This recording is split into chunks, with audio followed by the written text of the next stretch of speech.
Olá a todos, obrigado pela audiência. Eu sou o professor Água, Everton de Oliveira, do Instituto Água Sustentável.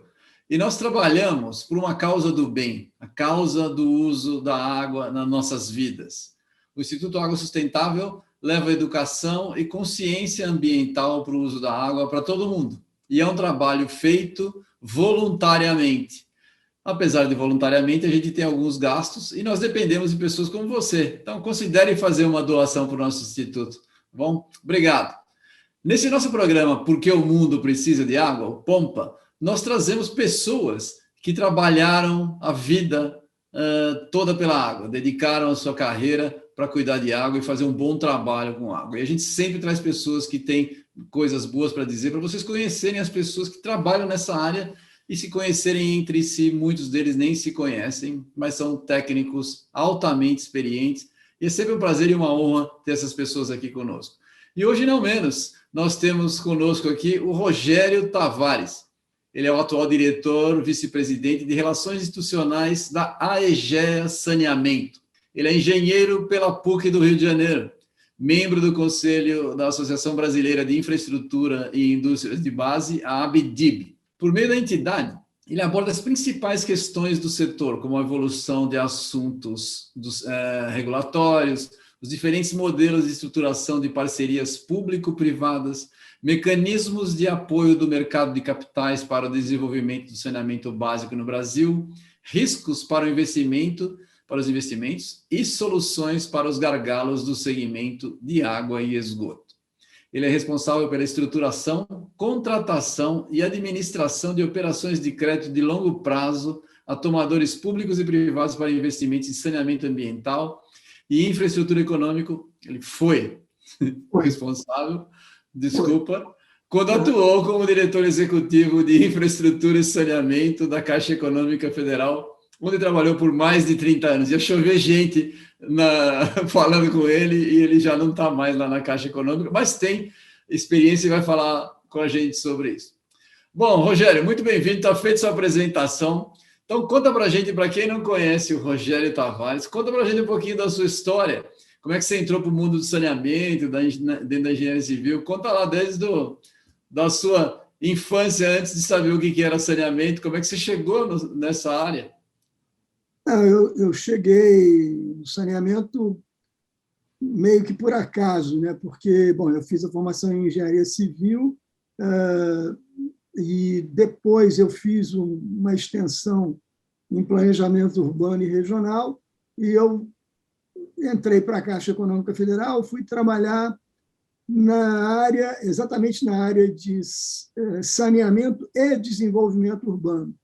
Tinha uma área de saneamento e desenvolvimento urbano, e eu entrei lá muito mais pelo desenvolvimento urbano do que pelo saneamento. Pelo saneamento. Exato. E, claro, que com o correr do tempo, como você cuidava ali de financiamentos para ações de apoio ao desenvolvimento urbano em geral, você tinha projetos de urbanização de áreas, vamos dizer, áreas de expansão de cidade, você tinha projetos de regularização fundiária para áreas de ocupação de baixa renda, e você tinha projetos de saneamento estrito sensu, projetos para financiamento de expansão de redes de água, de esgoto, para a parte de redução de perdas, etc. Então, como os assuntos, vamos dizer, se cruzavam ali dentro, e eu tinha uma posição inicial de assessoria, né? Então acabava que eu via um pouco de cada coisa, embora ainda na época eu procurasse focar mais em desenvolvimento urbano. E, com o correr do tempo, por óbvio, você acaba entrando nos assuntos de saneamento, e foi aí que eu comecei, basicamente foi por aí, foi por conta disso. E você já tinha uma formação na área, né? Interessante. Então, você fez a PUC do Rio em que época? Eu fiz na década de 70, no final dos anos 70. Como eu. Legal, legal. Bom, eu trabalhei muitos anos com os professores da PUC, gosto demais do pessoal de lá, tenho uma relação muito boa com eles até hoje, é um lugar excepcional, né? Eu sei que você é um filho da PUC, você é suspeito para falar, mas é um lugar muito bom, né? Vamos lá. Você fez uma carreira muito exitosa na Caixa Econômica Federal e você viu, claro, você acompanhou, testemunhou o financiamento de obras de saneamento no Brasil. Tendo sido um espectador tão privilegiado, né, disso daí, o que você pode dizer que foi a sua maior satisfação, as maiores satisfações e as frustrações ao longo de todos esses mais de 30 anos que você trabalhou com isso? Não, vamos dizer, a alegria foi de você, digamos, você trabalhar com financiamento de investimentos, vamos lá, em infraestrutura em geral, em saneamento em particular, é relevante, porque, claro, que o investimento em infraestrutura, saneamento em particular, ele contribui para o desenvolvimento do país. Ele é essencial para isso. Então, é por isso que a área sempre me interessou. Você Quer dizer, o investimento em infraestrutura em escala consistente, ele promove o desenvolvimento de qualquer país. O Brasil até vem carecendo de um percentual grande de investimento em infra em geral e saneamento em particular, que é o que a gente está enfrentando agora, tentando resolver. Mas, ao longo da minha trajetória, o que foi bom foi poder contribuir com isso, com operações de crédito, financiando projetos que eram relevantes e principalmente os projetos de saneamento, que, de alguma forma, a gente estava buscando atender pessoas ao longo de todo o país, do norte a sul, de leste a oeste, na medida do possível e, claro, da capacidade de tomar crédito dos pretendentes, a gente direcionava recursos. Claro que isso... Quer dizer, você assistiu aí períodos, inclusive, em que era muito difícil poder financiar, porque, vamos lá, a participação privada em saneamento, por exemplo, ela é após a lei de concessões, que é de 95. Né?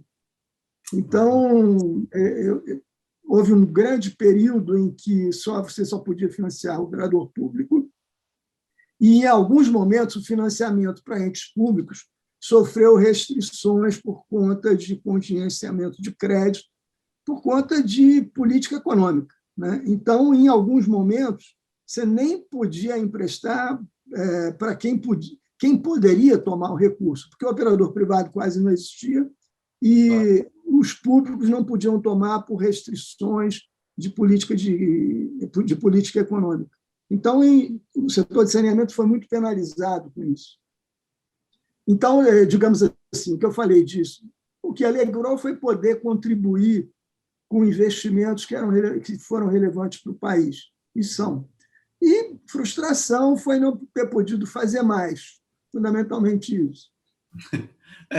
Essa é uma frustração comum para profissionais, né, em geral. A gente sempre gostaria de fazer mais. E você conseguiria apontar algumas das obras que você gostou bastante, quando o financiamento teve um resultado significativo e que ele pode ser mencionado? Não, aí é difícil especificar, porque a gente financiou tantas obras importantes. Eu sei que a gente financiou coisas... por exemplo, eu acho interessante lembrar que a gente desenvolveu modelos, um modelo que chegou a bastante ser usado, que é um modelo que envolve parceria público-privada de locação de ativos. A própria Sabesp utilizou locação de ativos em Campos do Jordão, em algumas outras cidades, para fazer obra. A locação de ativos é quando você tem um modelo pelo qual uma empresa privada vai e constrói um determinado sistema, por exemplo, uma rede, uma estação de tratamento de água, vamos lá, que é mais simples. Constrói essa estação e ela, vamos dizer, aluga essa estação por X anos, em geral por 20, 30 anos, por uma companhia pública. A companhia pública paga o aluguel. Ao final, esse ativo reverte para a companhia. De forma bastante simples, é isso. Então, era um mecanismo pelo qual quem se endividava era a empresa privada e não o operador público. Esse mecanismo foi usado exatamente nesses momentos em que a companhia pública não podia tomar crédito, embora tivesse condições de fazê-lo, mas tinha a restrição, vamos lá, fiscal, né, que foi colocada na época. Então, esse tipo de coisa foi interessante. Mas é difícil nominar obras isoladas, que foram muitas, e todas elas são importantes, por menores que sejam, até porque se ela atende uma cidade pequena e é uma obra menor, ainda assim ela é relevante, porque ela resolveu o problema daquela cidade, daquelas pessoas. Então, eu nunca me preocupei muito em pontuar. O importante era fazer muito, era conseguir concluir muito. Isso é legal. E você mencionando isso daí, você trabalhando num órgão de governo, como é que era a influência para cada novo presidente? Porque vocês trabalhavam sob influência política direta, por ser um órgão de governo. E o que tinha de continuidade em geral de um governo para outro? Vocês sofriam demais com as mudanças? Como é que foi isso? Eu diria que não muito, acho que bastante, eu diria que pouco, porque saneamento era muito específico, era um setor considerado importante do ponto de vista do financiamento, né? Era uma das prioridades, fora a habitação, e, por outro lado, ele envolvia uma equipe técnica mais especializada, então você não tinha muita movimentação com isso, né? Isso fazia com que as mudanças de gestão não impactassem, porque é uma área mais técnica, né? Bom saber, porque a ideia que se passa é que não, né? É que as pessoas pensam que é uma influência muito grande, mas é bom saber que... Não diria você, não, porque, vamos dizer, quem acompanha as obras é o pessoal de engenharia, e é pessoal concursado, como é que... Você não tem como... mexer nisso. Isso é o normal. Digamos assim, você tem mudanças muito eventualmente mais em áreas em que você, digamos, não tem tanta especialização. Você trabalhou com isso, você viu várias experiências exitosas, você viu algumas experiências não tão boas, você deu um exemplo aí dessa locação que você mencionou. Essa foi uma experiência boa. Foi boa, você falou uma experiência boa, que você resolveu um problema, né? Uma ideia. Vocês inventavam, vocês tinham essa digamos, liberdade de criar instrumentos econômicos para resolver problemas. Era essa a ideia? Era essa a ideia, porque você tinha, obviamente, que tinha que ter aprovações em diretoria, em conselhos e no ministério, na época, responsável. Você provava tecnicamente que aquilo era uma solução, que aquilo não contrariava, vamos dizer, nenhuma norma, era uma solução, vamos dizer, econômico-financeira, capaz de ajudar a resolver, a atrair investimentos, no momento em que você não tinha ainda maior quantidade de concessões privadas, você não tinha ainda o conhecimento adequado das pessoas de como isso era passível de funcionar, quer dizer, todo mundo... Então, isso aí foi um início, essa história da locação de ativos é mais ou menos do início dos anos 2000, 2005, por aí, nesse período de 2000, 2005.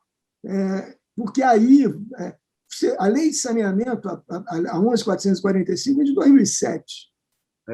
A lei de concessões é de 95. Então, você tem, após lei de concessões e a lei de saneamento em si, que vem em 2007, você não teve muito movimento do ponto de vista de delegação de serviços de saneamento à iniciativa privada. Isso já houve alguma coisa, mas isso aumenta depois de 2007, mas ainda assim de forma muito gradativa. Tá? As coisas só começam, se a gente for olhar, a coisa agora se acelerou, vamos dizer, mais ou menos agora, 2019, os grandes leilões, todos aconteceram agora. Você tinha concessões isoladas, município a município, ou episódios, como no Rio de Janeiro, que você teve uma houve uma concessão de um bloco que nós operamos, que era o bloco de municípios ali na região dos Lagos. Búzios, Cabo Frio, Arraial do Cabo, São Pedro da Aldeia e Iguaba. Então, isso foi um bloco, houve um acordo entre os municípios e o Estado para uma delegação desse serviço à iniciativa privada. Então, isso, na época, foi ganho por uma outra empresa, a EGEA comprou essa concessão mais à frente. Algumas das nossas concessões foram compradas de outros que já tinham ganho, e outras a gente ganhou em processos de leilão normalmente. Entendi. Sempre tem a expressão do Roberto Campos, né, que foi o nosso ministro do passado, que ele fala lanterna de popa, que é sempre fácil a gente fazer alguma previsão para o passado, né? Mas é interessante a gente revisar o passado, principalmente uma pessoa como você que viu do lado de dentro de quem estava financiando.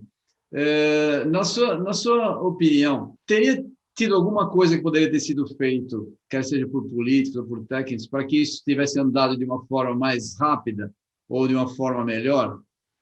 Que a gente tivesse conseguido avançar o saneamento de uma forma mais veloz aqui no Brasil? Realmente o saneamento ficou sendo o primo pobre da infraestrutura, o setor mais atrasado da infraestrutura.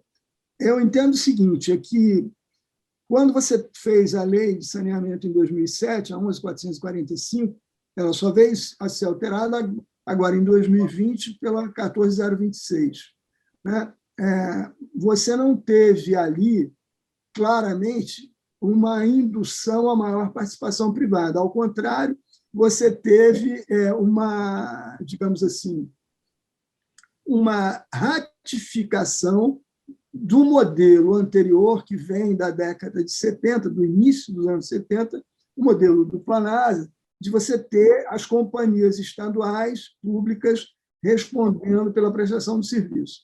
Não é aquela história, não é que tenha sido um equívoco, ele foi um bom modelo por bastante tempo e resolveu muita coisa. Só que, com o correr dos anos e com as crises econômicas, uma série de aspectos, muitas das companhias foram, vamos dizer, perdendo capacidade de investimento e foram, vamos dizer, perdendo condições de prestar um serviço adequado. Então, quando você, em 2007, você meio que ratifica aquilo, você mantém um modelo, ou pelo menos sinaliza que você está dando prioridade para um modelo que já precisava de ajustes. Não é que era para acabar o modelo, e não seria isso que a gente defende. A gente defende que você pode ter as duas coisas. Você pode ter operadores públicos em parceria com operadores privados. Por esse caminho, você consegue universalizar os serviços. Não nos parece que seriam só os operadores públicos, e isso os números de investimento anuais mostram que só eles não dariam conta. Você pega aqui o último dado do SNIS disponível, que eu me lembro é o de 2019, fala que houve um investimento anual em saneamento de 15 bilhões, em números redondos, que eu acho até que esse número nem está correto, que vinha sendo de 13 e tal. Mas tudo bem, está lá 15, porque como é autodeclarado, alguém lá pode ter... Engordado os números. Mas, bom, que seja 15.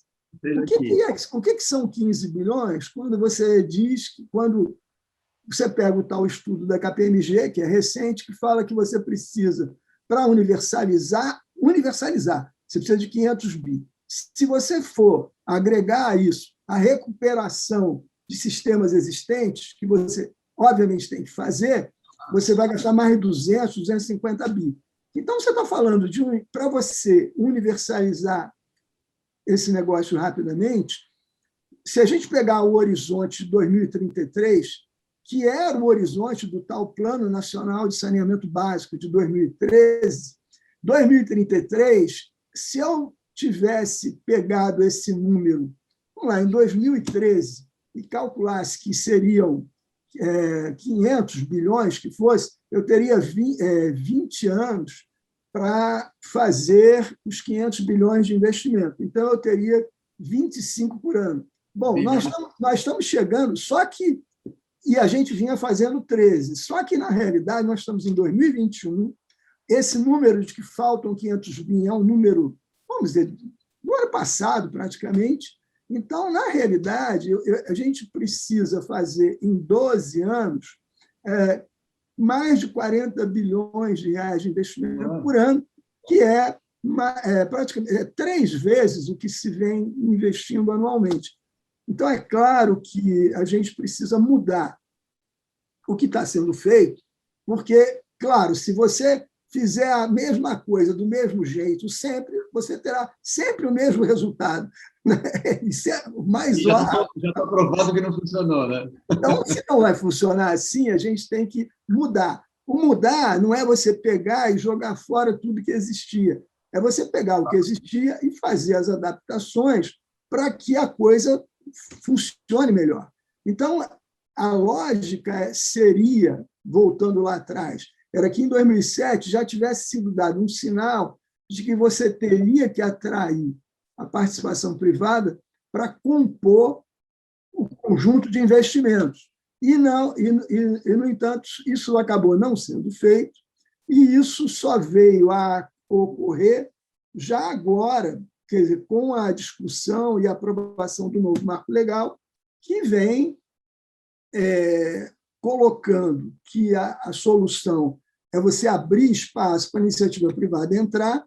Eu não leio, pelo menos eu não leio, o marco legal como sendo um documento em que você está dizendo que é para acabar com as companhias públicas. Eu apenas entendo que ele é um documento em que as companhias públicas organizadas, elas terão espaço para continuar, ou sozinhas, ou em parceria com empresas privadas, disputando o mercado. É a mudança de regra de jogo, é você trazer um pouco de competição para uma coisa que estava um pouco cartorial, na linha de não, você continua aqui, não, aí passa o município ali. Não, tudo bem se todo mundo estivesse fazendo investimento, só que não está.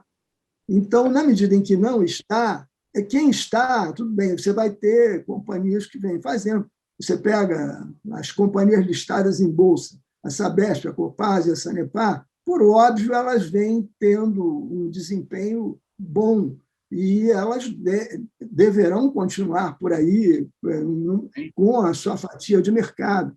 Agora, você tem companhias médias, né, que tem companhias que têm espaço para crescer, eventualmente vão fazer algumas parcerias, algumas estão se movimentando para isso. Agora, você tem outras companhias que elas até há muitos anos elas vivem de aportes de recursos do governo do Estado que as controla. Agora, se ela não consegue cobrar receita tarifária, e a tarifa é a base para viabilizar investimento, se ela não consegue nem ter receita tarifária para cobrir as despesas dela, e o Estado tem que aportar, como é que ela vai viabilizar investimento para universalização? Essa é a questão, entendeu? Basicamente, então, talvez eu tenha atravessado um pouco a tua pergunta. Não, mas foi boa, foi boa. É isso mesmo, é isso mesmo. Na verdade, não é uma resposta apaixonada, é uma questão base, quase que aritmética, né? Você não tem como... Não, é isso. Você tem que resolver um problema. Falta dinheiro, você tem que tirar dinheiro de algum lugar. E aí você tem que trazer quem não está no jogo. Quem não está no jogo é a iniciativa privada. Então, traga-se a iniciativa privada. E é evidente que não se está falando de privatizar a água, você está falando de delegar a prestação de serviços ou parte dos serviços a alguém que tenha recursos para bancar os investimentos e que seja remunerado por isso. Obviamente, sob regulação.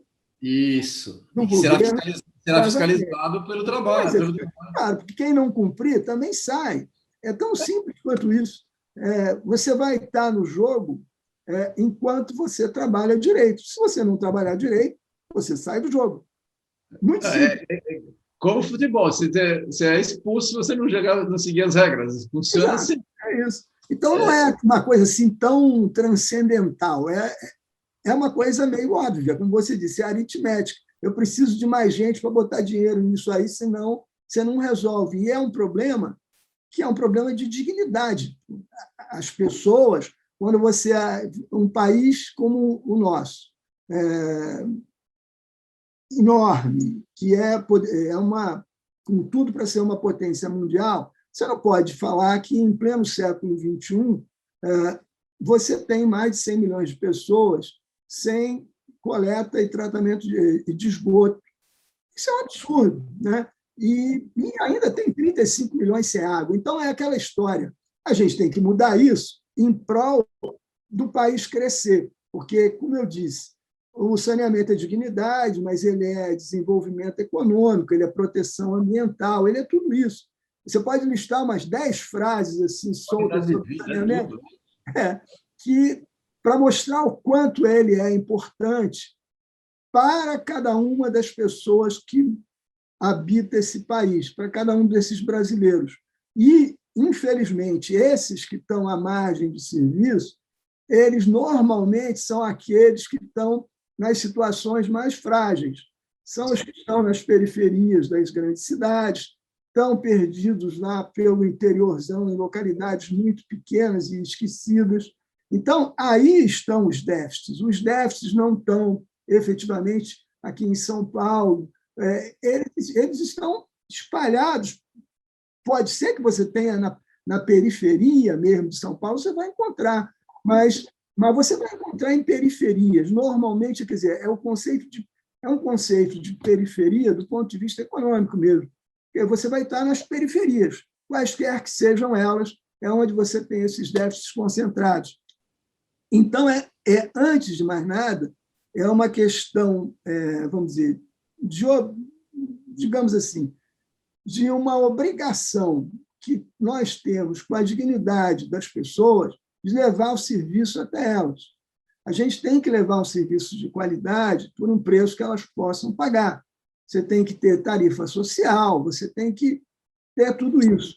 Então, o operador privado, ele é o que está sendo trazido pelo novo marco legal, ele é um agente capaz de ajudar nesse processo e ele vem, digamos assim, demonstrando nesses últimos 2 anos, como eu citei, você teve, de 2019 para cá, você teve 5 leilões, pelo menos leilões na B3.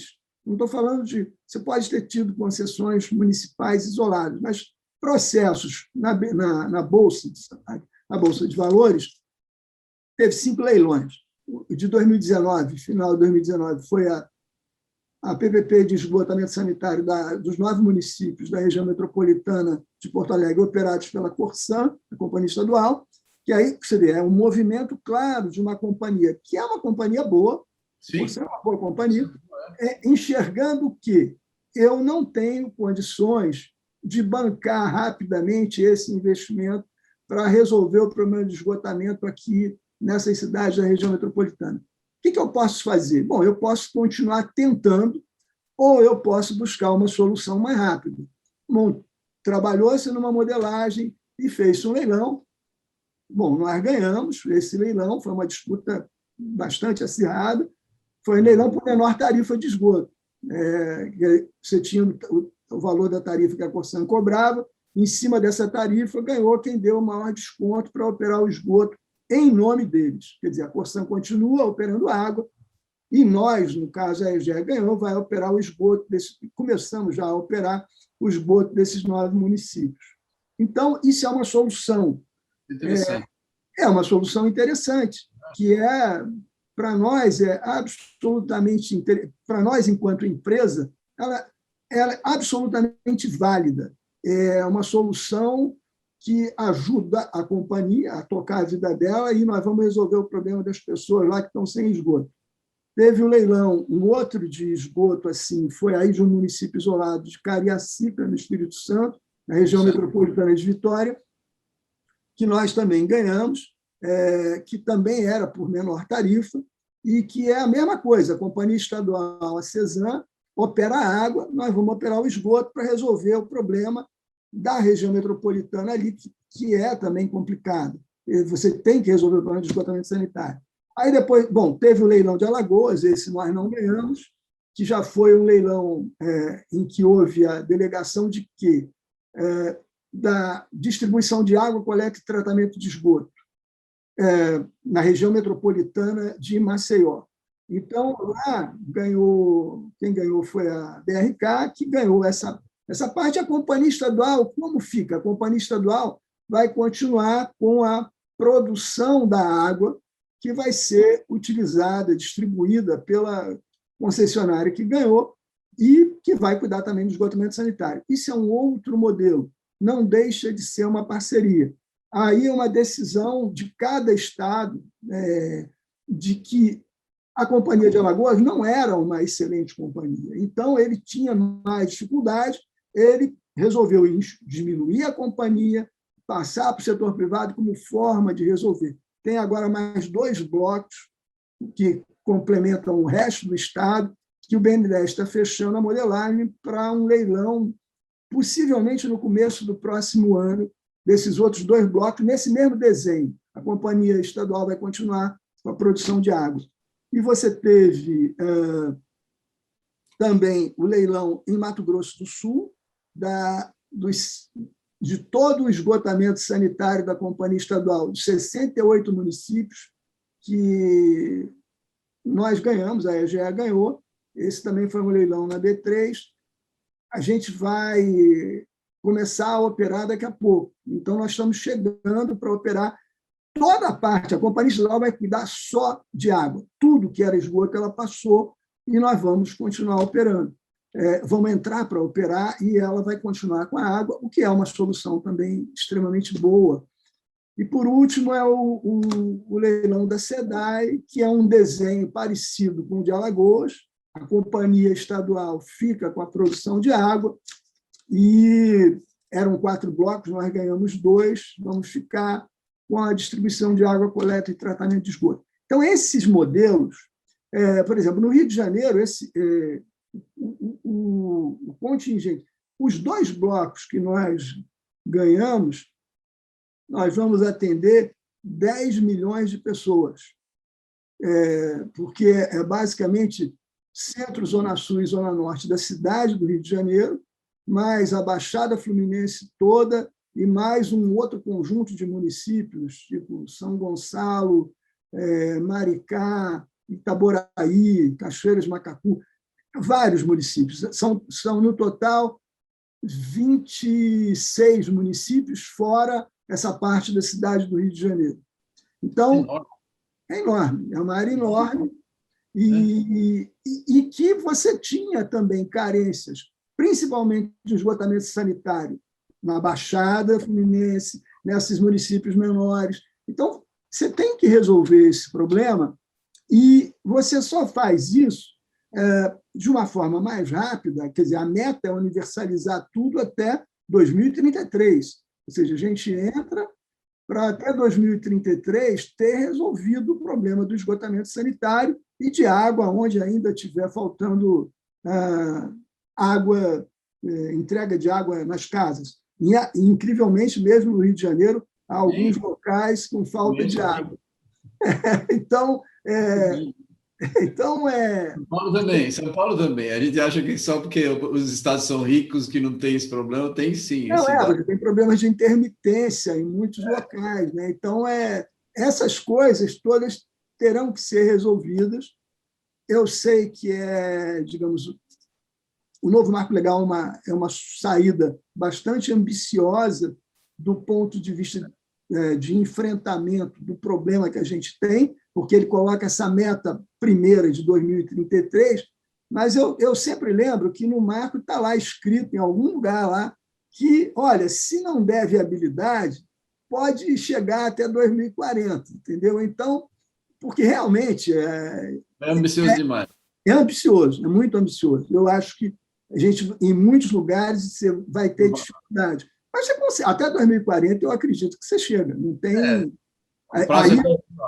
Aí você já tem um prazo de quase 20 anos, é bem mais factível, porque também não adianta você querer forçar. Em muitas situações, o investimento pesadíssimo não vai ser viabilizado, porque poderia implicar em você aumentar a tarifa para poder suportar. Então, é preferível você alongar esse investimento e chegar em 2040 com preços E não só. resolvidos. E outra, e fatalmente você tem ajustes. Você começou um processo novo, você vai ter que ter ajustes no meio do caminho. Então, não é que vai funcionar do jeito. A gente que trabalha com isso sabe que o projeto é uma coisa e a execução sempre tem ajuste. Então, não dá Claro. para contar que o que foi planejado e que saiu na lei, que a lei a gente sabe que é mais ainda, mais Frankenstein ainda, porque tem um monte de gente pondo coisa lá.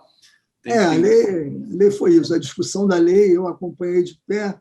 E isso é uma das coisas que eu achei bom, né, na mudança para a EGEA, foi isso, foi eu poder ter a oportunidade de, chegando na EGEA, logo na sequência, entrar na discussão do que seria das medidas provisórias e depois da lei, acompanhar o debate no Congresso. Isso foi muito, muito bom. Isso foi porque... E é óbvio, a gente nem sempre o que saiu era exatamente o que você achava. Mas sempre, quase nunca, né? Quase nunca. Mas é o que foi possível, né? Então, o próprio prazo de 2033 foi muito discutido, porque muita gente colocou, olha, era melhor deixar 2040. Mas a questão era que o pessoal se ateve ao prazo anterior. O prazo anterior do Plano SAB, né, de 2033, e lá ficou 2033. Mas, em muitas situações vai dar, agora em outras não. Realmente. Não vai, não. Mas deixa eu fazer uma pergunta. Você saiu, foi para a EGEA, né, como a gente disse, está do outro lado do balcão. Né? O que te levou a essa mudança? E fala para a gente se tem algum choque de cultura. Em geral, a parte empresarial só não é tanto, mas como você trabalhava no governo, qual foi a sua percepção sobre isso? E principalmente nos primeiros momentos, quando você chega numa empresa privada. Não, é diferente, mas primeiro a saída foi porque realmente o meu ciclo tinha terminado. Eu tinha 30 anos lá e, poxa, eu já estava na época que eu poderia sair, eu saí e tinha uma oportunidade, evidente, eu tive que cumprir um prazo de quarentena de 6 meses para poder ir trabalhar, mas, quer dizer, por sorte, eu tive o convite da EGEA, mas eu saí mesmo porque saí. Aí depois eu ia ver. Eu falei, agora eu vou ver o que eu vou fazer. Mas aí surgiu o convite e eu fui para lá. Claro que é diferente, mas, ao mesmo tempo, um ambiente super, super agradável e, em alguns aspectos, até mais leve, né? Porque você não tem tanta... Digamos assim, enquanto você está trabalhando com o governo, você se preocupa com muito mais coisa. Né? Na empresa privada, você tem menos regra para... Óbvio, você vai cumprir as regras formais, mas no governo você tem toda uma série de controles que você tem que estar atento, que acabam gerando um estresse adicional no teu trabalho muito grande. Imagina. E a iniciativa privada é mais tranquilo nesse ponto. Você tem responsabilidade, tem meta para cumprir, tudo isso, igualzinho. Mas é um pouco mais tranquilo nesse sentido, né? Não são tantas... aquele negócio, como é? No setor público é aquele negócio, se não está escrito, você não pode fazer. Aí é aquele negócio, você tem que ficar tomando cuidado com o que está escrito, com o que você está achando, porque não, tem que estar exatamente conforme o que está escrito. Na iniciativa privada, não, óbvio, você tem um conjunto de regras, mas você navega com mais flexibilidade dentro daquilo ali. Claro que com todos os parâmetros de compliance, com tudo isso, mas é um outro mundo. Claro, é aquela história, você tem que escolher. De um lado, você tem estabilidade, de outro lado, você não tem. Mas, de outro lado, você tem mais liberdade. Aí é aquele negócio. Você tem que ponderar o que te agrada mais. Aprender a conviver com a maré, né? É isso. Exatamente. Você me fez lembrar um amigo, você falou de excesso de regras que está escrito, tem um amigo alemão, que na Alemanha tem regra para tudo, né? Ele falava assim, aqui na Alemanha é assim, se não está escrito, é proibido. o contrário, né, do que você falou, que tem liberdade. Lá ele falou, não, e a mesma coisa porque no serviço público você tem que seguir todas as regras e ponto, né? Acabou, aquilo ali. Mas aí você foi para a EGEA, e a EGEA é uma empresa que tem uma ambição, você vê, como você falou, entrar num projeto como o da SEDAI, da noite para o dia, você tem 10 milhões de pessoas para cuidar ali, né? É um negócio de alta responsabilidade, né?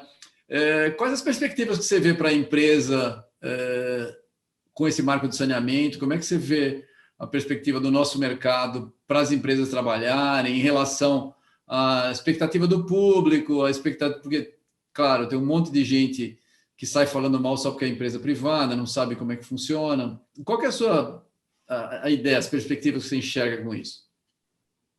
Então, a perspectiva do novo marco legal como eu citei, você já até antes do marco legal, você já tinha um movimento que era meio que conduzido pelo BNDES, e ele vem praticamente do final de 2016 para cá. O BNDES mesmo começou, ainda com a Maria Silvia Bastos Marques na presidência, ele lançou a ideia de privatizar as companhias estaduais, que não era bem isso. A lógica, o discurso era esse, a lógica era procurar modelos com as companhias estaduais para atrair participação privada.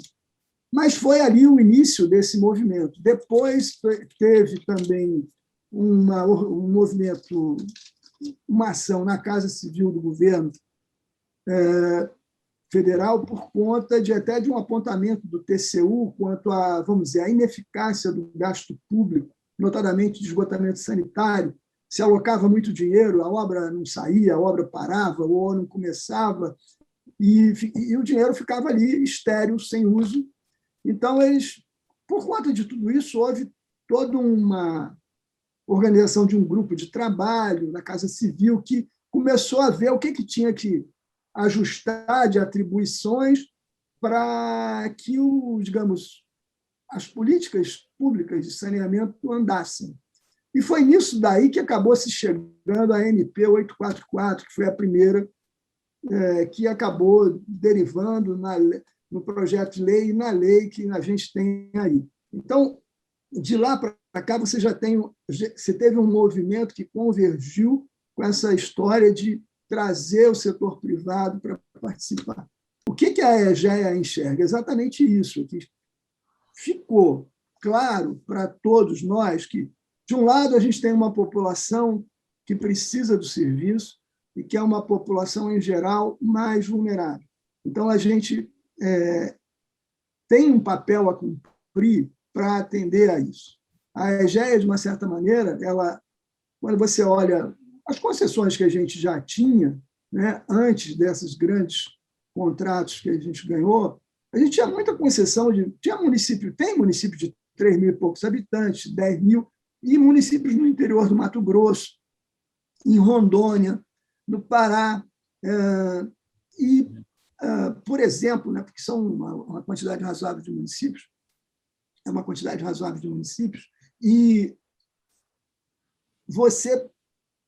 a lógica da empresa era buscar atuar nesses diferentes Brasis que a gente tem por aí, levando um serviço que dá dignidade às pessoas. Esse era o princípio básico. É aquela história, você não pode dissociar lucro de propósito. Então, quer-se ter lucro, mas se tem um propósito, que é atender, dar dignidade às pessoas. Então, você levar esse serviço e ser remunerado por isso é justo. Agora, mais do que isso, é você não só levar um serviço, mas levar dignidade para essas pessoas que não têm esse serviço. E fazer um trabalho próximo. A gente tem uma preocupação muito grande de atender as pessoas de uma forma íntegra. Ou seja, não só levar o serviço de água e esgoto, mas procurar o apoio em termos de 3 pilares: educação, saúde, geração de renda, ações de educação ambiental, de apoio à saúde, de formação, às vezes, de mão de obra, ensinar o cara a ser encanador, e por aí afora, para você de um lado, também ajudar as comunidades onde você trabalha, promover, além de oferecer a dignidade do serviço, levar mais dignidade do ponto de vista de outros fatores, de educação, de saúde e mesmo, na medida do possível, em termos de geração de renda.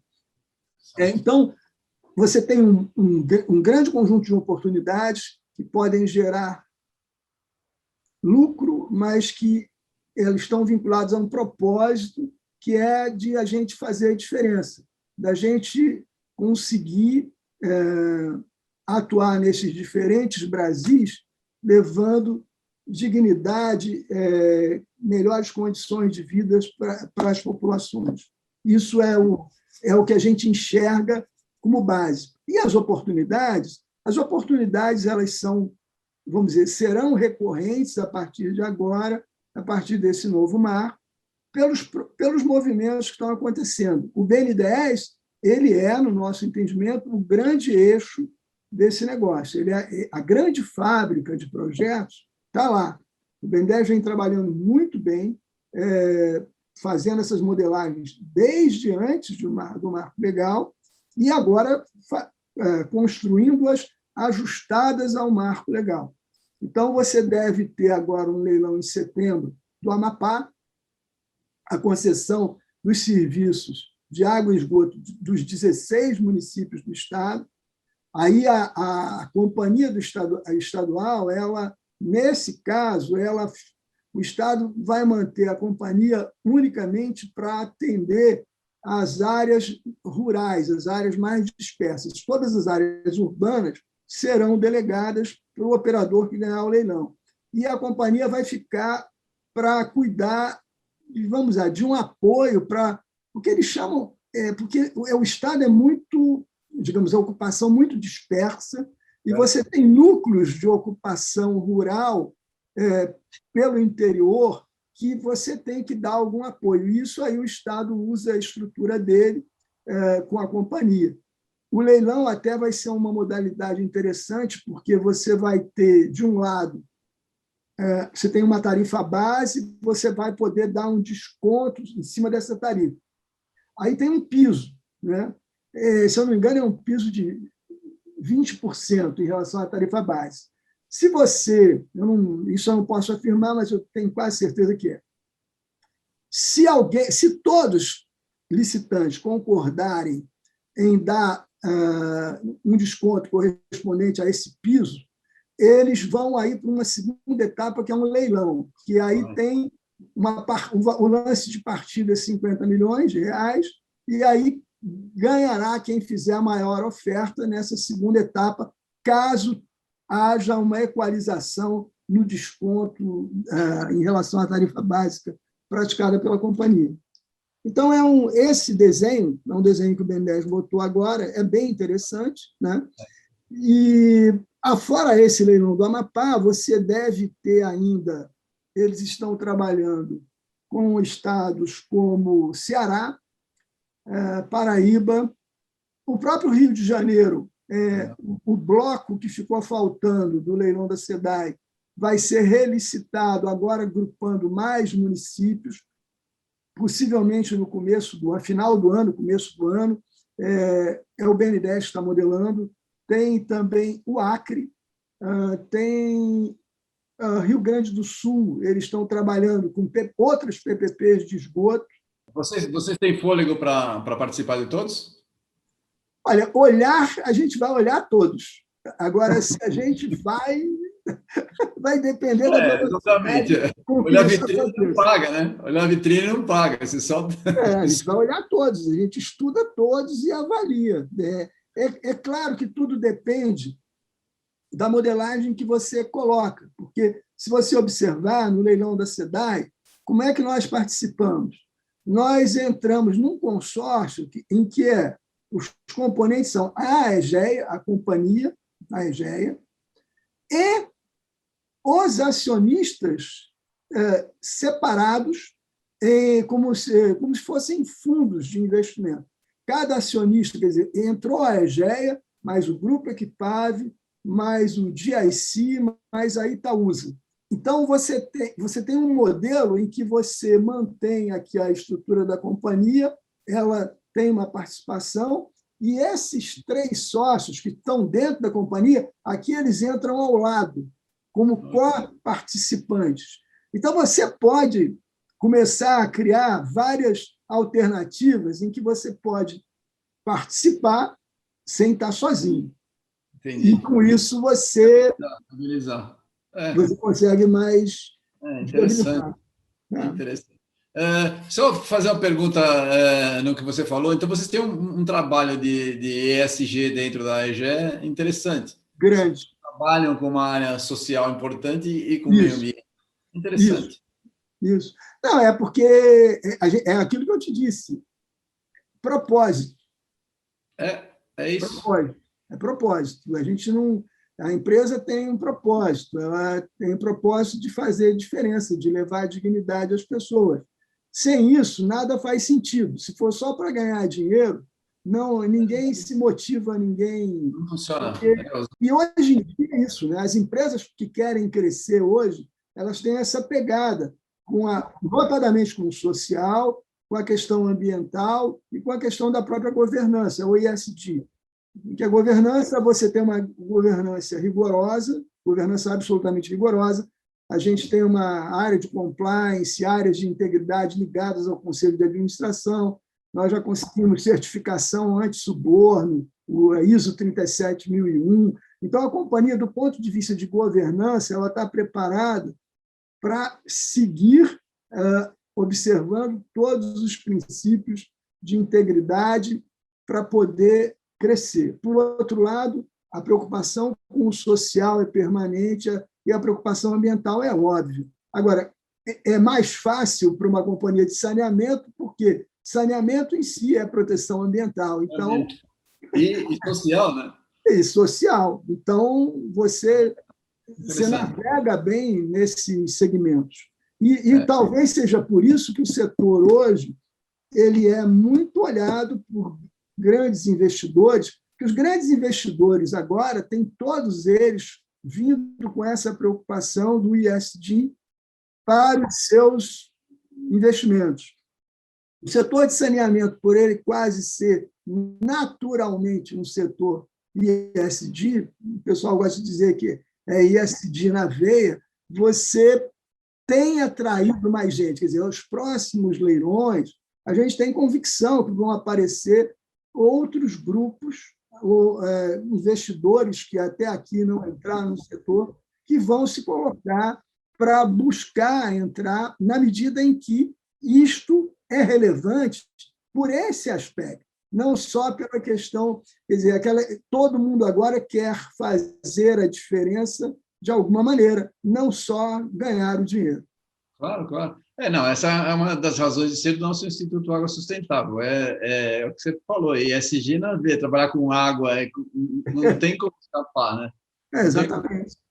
É o caminho. Vou fazer uma pergunta. Você que está trabalhando numa empresa grande, que trabalha com água e saneamento, como é que você vê crise hídrica, que nós estamos chegando, e está todo mundo falando, como isso influencia na gestão do trabalho de vocês? Bom, crise hídrica, quer dizer, é aquele negócio...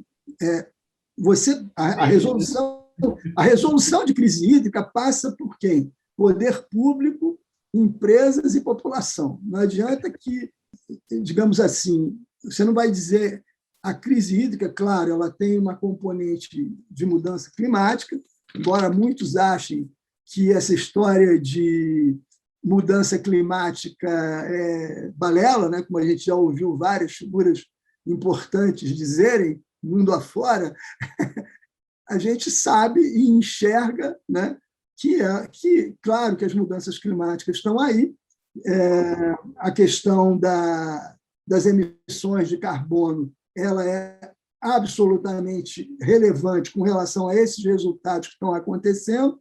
Então, você tem, agora no hemisfério norte, você tem um verão com temperaturas de 47 graus. Quer dizer, isso, cara, eu que sou do Rio de Janeiro, eu nunca vi no Rio de Janeiro 47, já vi 42.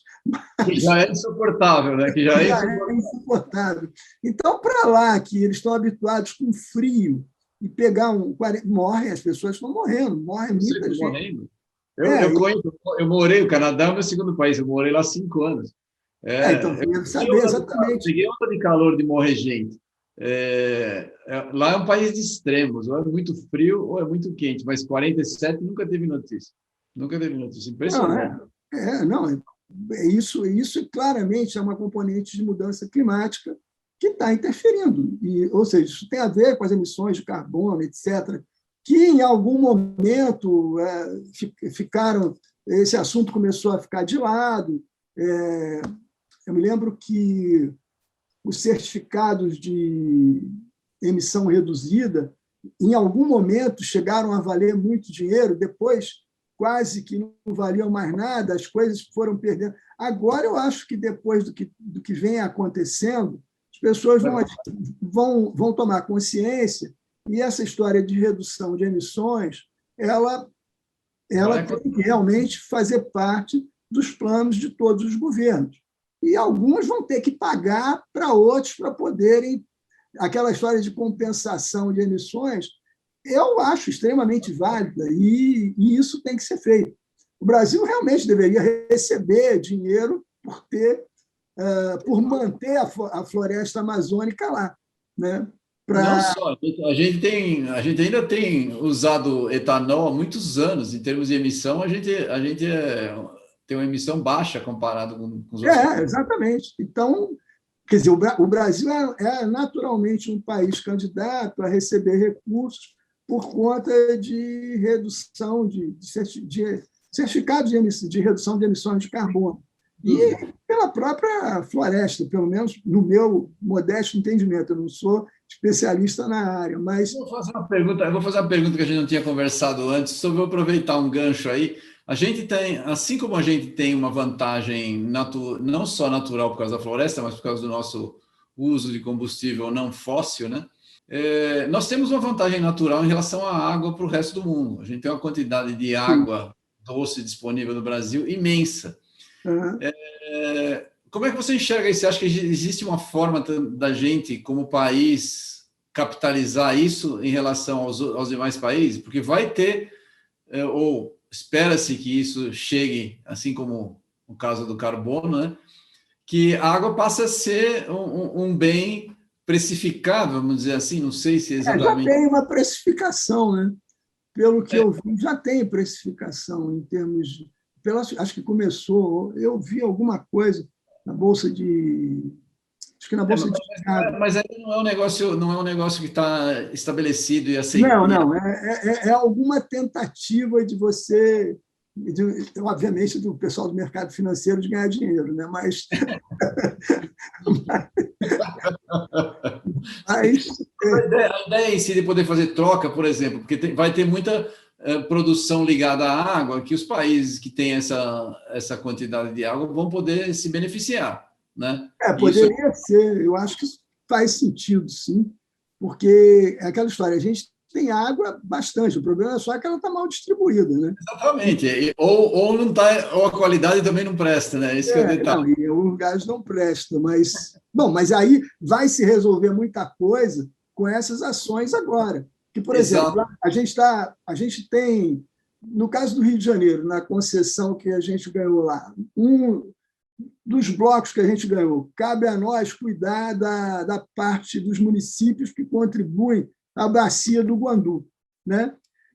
Que está, como todo mundo sabe, que a poluição só. Se você fizer um investimento, tem um investimento previsto de 2,6 bilhões nesses primeiros 5 anos para resolver o problema de esgoto dessa bacia. Se a gente conseguindo fazer isso, você está melhorando a qualidade da água de um manancial que hoje está absolutamente prejudicado por conta do investimento em esgotamento sanitário, né? Então, em muitas situações, o investimento em esgotamento sanitário pode resolver o problema de corpos hídricos que estão, vamos dizer, perdidos do ponto de vista do seu uso para consumo humano por conta de excesso de poluição. Então, isso é um caminho também, independentemente da disponibilidade que a gente tem na Amazônia, notadamente, né?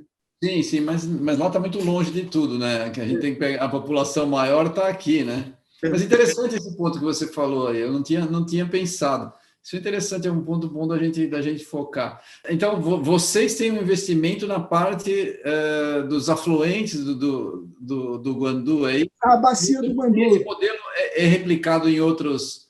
Ali é por conta do desenho, dos blocos que a gente ganhou. A gente pega todos os municípios da Baixada que contribuem com o rio que vão levar. Então você está dizendo que foi fortuito isso daí? Não, é porque o desenho que foi feito pelo BNDES na modelagem pegou esse bloco, quer dizer, quem ganhasse esse bloco de município que pega uma parte do Rio de Janeiro e pega esses municípios, iria cuidar disso. Quer dizer, no fim da linha, hoje, a gente brinca que nós acabamos com os blocos que nós ganhamos, o que chamamos blocos 1 e 4, a gente está responsável pelo Guandu e pela Baía de Guanabara, porque todas as coisas que... E o investimento, por exemplo, que tem que ser feito para melhorar a situação da Baía de Guanabara são mais 2,6 bi nesses primeiros 5 anos, que também é de responsabilidade nossa. Não é que você vai resolver em 5 anos, mas você já vai melhorar bastante a partir daí. A gente espera que em 10 anos a coisa já esteja, vamos dizer, numa condição boa de você ter uma Bahia completamente diferente do que tem hoje. Interessante. Aí é o fato, porque nós ganhamos aqueles blocos. Aí, se a gente tivesse ganho outros, a gente não ia cuidar disso. Quem ganhasse, mas nós tivemos, vamos dizer, a sorte de ganhar exatamente esses. Interessante. Deixa eu fazer uma pergunta para você sobre essa visão aí. Vocês estão trabalhando e tem uma visão, falando contigo, dá para a gente ver claramente a visão de querer melhorar as coisas, de oferecer uma segurança, não só segurança hídrica, mas fazer um trabalho social também com as pessoas. Você vê algum problema da empresa, ser uma empresa privada e ter uma percepção cultural no Brasil contra empresas privadas? Não, eu entendo que isso daí você constrói. Aliás, a gente entende, não sou eu. A posição da empresa é o seguinte: nós trabalhamos com um conceito de licença social para operar.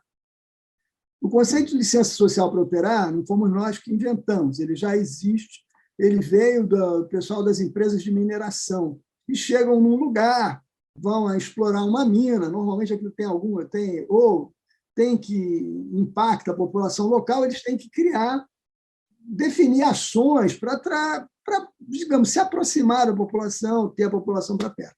Bom, você transpondo essa ideia para saneamento, o que é a licença social para operar? Do ponto de vista de uma empresa privada. Você tem um contrato de 30, 35 anos. Bom, você tem obrigações passíveis de fiscalização e atestação por agência reguladora para fazer investimentos. Só que você vai fazer os investimentos, vamos lá, 10 anos, 15 anos, você, vamos dizer, universalizou tudo. Você vai ficar fazendo investimentos pontuais para expansão, crescimento vegetativo, e vai fazer a recuperação de uma coisa ou outra. Ou seja, a curva de investimento cai. O teu contrato continua valendo até o final. A população, e muitas vezes o poder concedente, o município, pode entender o seguinte: esses caras já estão aqui há muito tempo, já fizeram tudo que tinham que fazer e agora só estão ganhando dinheiro de graça. Eles não entendem que você tem que fazer um investimento enorme que você só vai conseguir remunerar depois, né? Lá na frente, né? Então, se você não ganha, você não recupera aquilo. Saneamento, caracteristicamente, é assim. Você só recupera o investimento a longo prazo. Não é de curto prazo. Se alguém quer ganhar dinheiro a curto prazo, a curto prazo, vai aplicar na bolsa e tentar ganhar, porque e mesmo assim é arriscado. Agora, no saneamento, é dinheiro de longo prazo.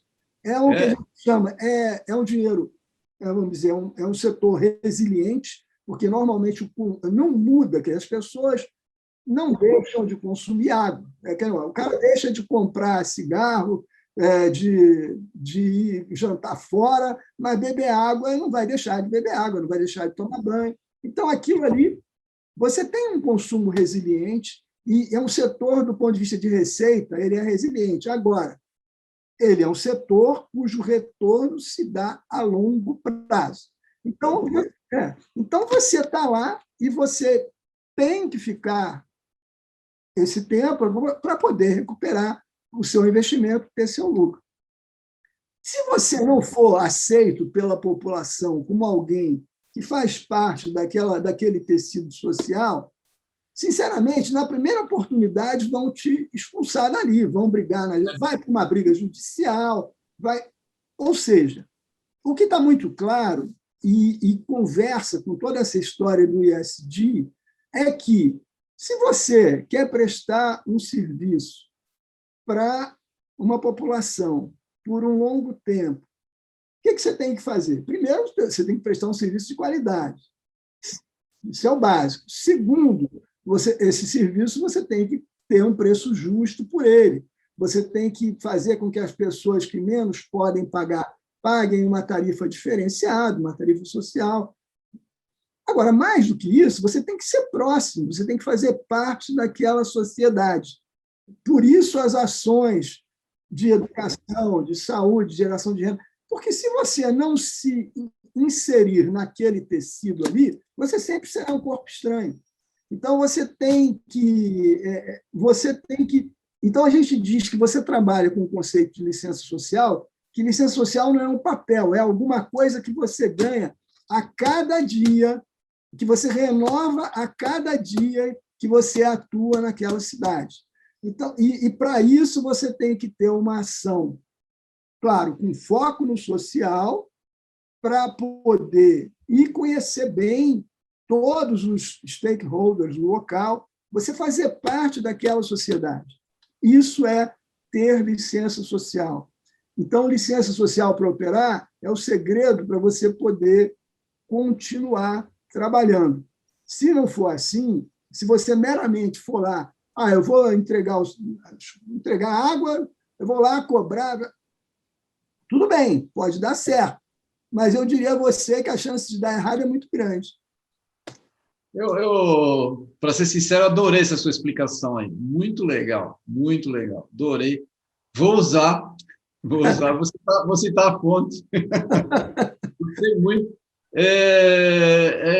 Só para você saber, a gente tem indicadores, a gente construiu uma bateria de indicadores para acompanhar, né, os indicadores de como a população está percebendo. Quer dizer, se eu estou, vamos dizer, entregando o serviço, se, por exemplo, quando me pedem para fazer uma ligação de água, se eu estou demorando mais, se quando a pessoa pede para emitir uma segunda via de conta, se estão atendendo, todos os detalhes que envolvem o relacionamento, até pesquisa social vamos dizer, de percepção do papel da concessionária na comunidade. A gente tem que fazer para poder ter certeza de como você está indo lá. Porque não adianta só ter água 24 horas. É mais do que isso. Muito legal, muito legal. Eu gostei demais dessa explicação, porque que de fato é isso, mas foi muito bem colocado. E se isso está sendo feito, se não é só discurso bonito, né, que em geral é o que a gente vê, mas como você está mostrando, já existe dentro da empresa, isso está implementado nas ações, é muito interessante. A gente começou a implementar isso tem 2 anos que a gente começou a montar. Não estou dizendo a você que está pronto, porque a gente está aperfeiçoando isso. Isso é um processo. Isso não é... Você não tem... É um processo... Eu particularmente gostei desse assunto, porque esse é o trabalho do nosso instituto. A gente faz um trabalho de educação, mas um trabalho técnico de comunicação.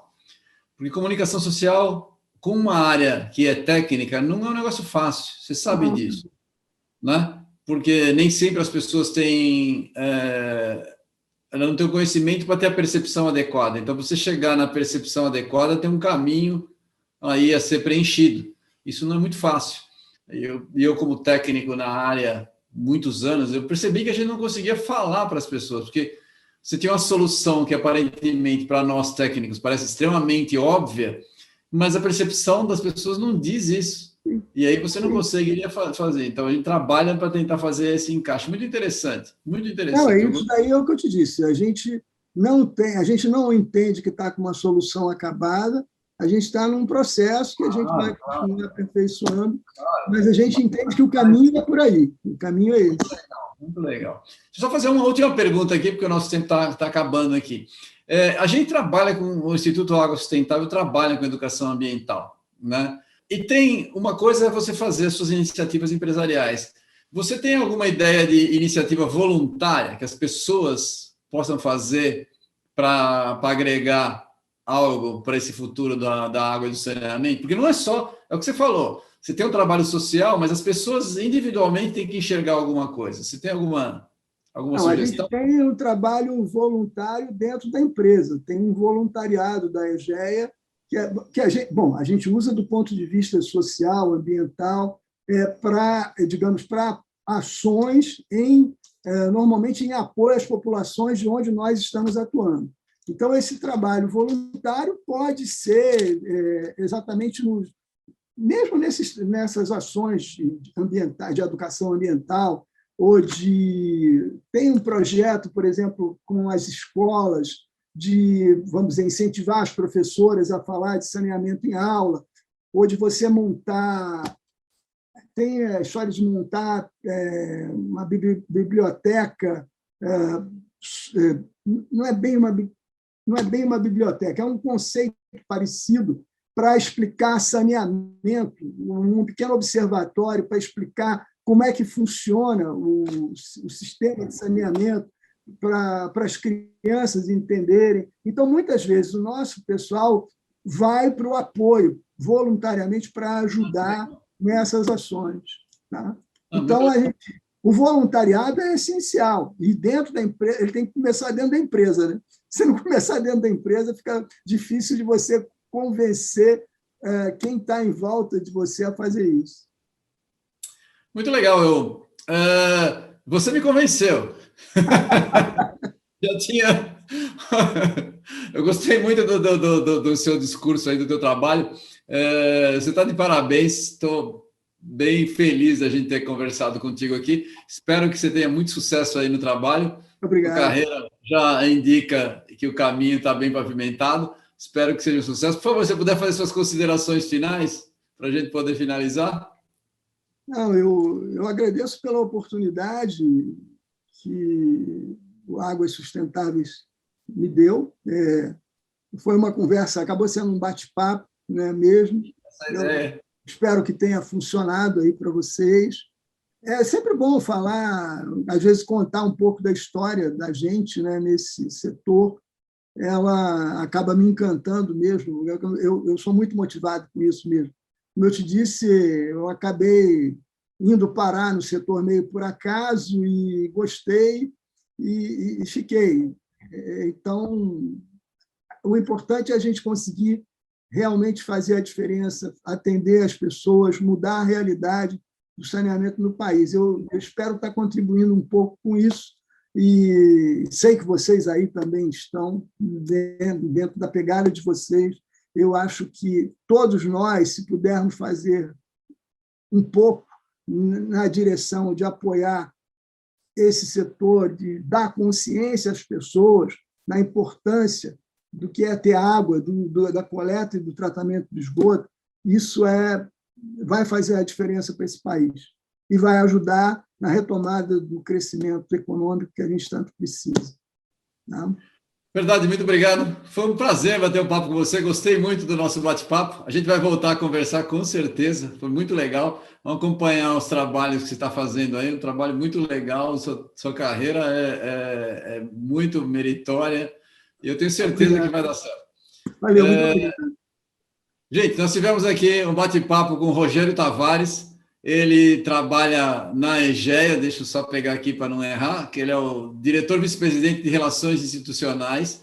Deu para ver que eu, já falei, fui convencido, mas o discurso dele é genuíno, então é interessante da gente ver. Vamos acompanhar o trabalho da Egea e nós vamos apoiar o seu trabalho quando você precisar de alguma divulgação, alguma coisa, você pode bater um papo com a gente aqui, será um prazer a gente poder te ajudar, viu, Rogério? Fica tranquilo, você tem um amigo aqui a hora que você precisar. Bom? Tá bom, Obrigado, muito obrigado aí. Valeu. Agradecemos a atenção, um abraço. Um abraço também, tchau.